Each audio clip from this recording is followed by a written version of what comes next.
এক পোলা হুম, এক মায়ের খুব ভালোবাসে, হুম, দুনিয়ায় আর কিছু চায় না মায়া ছাড়া। আচ্ছা। কিন্তু মায়া পোলাটারে পছন্দ করে না। ওহো। অনেক চেষ্টার পর মায়া সে পোলাটারে কইল যে ঠিক আছে, হ্যাঁ, আমি তোমারে ভালোবাসতে পারি, হ্যাঁ। আমার একটা জিনিস এনে দিতে হবে। কি রে? পোলাটা তখন কইল যে তোমারে পাওয়ার লিগা আমি দুনিয়ার যে কোনো জায়গা থেকে যে কোনো জিনিস এনে দিতে পারি। হ্যাঁ, হ্যাঁ। মায়েরা তখন কইল তুমি তোমার মায়ের কইলজাটা আমার আইনা কি ক- কি ক- কি কি- কি- মনে হয় না।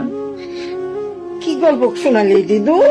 পোলা তখন দৌড়াইতে দৌড়াইতে তার মায়ের কাছে গেল, হ্যাঁ, মারে যায় কইল হ্যাঁ, মা আমি একটা মায়ের ভালোবাসছি, আমি তারে ছাড়া বাঁচুন না। হ্যাঁ।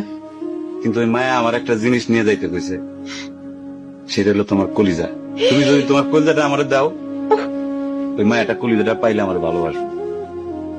মা তখন কইল তুই আমার একমাত্র বুকের ধন, তোর সুখের জন্য আমি সবকিছু করতে পারবো। পরে মা বুকটা ফাইরা কলিজাটা বাইর করে পোলার হাতে দিল। আহারে মা।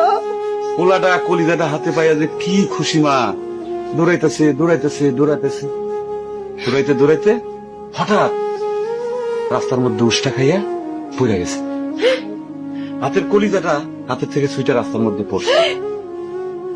তখন মায়ের কলিজাটা কইতাছে ব্যথা পাইছো বাজান?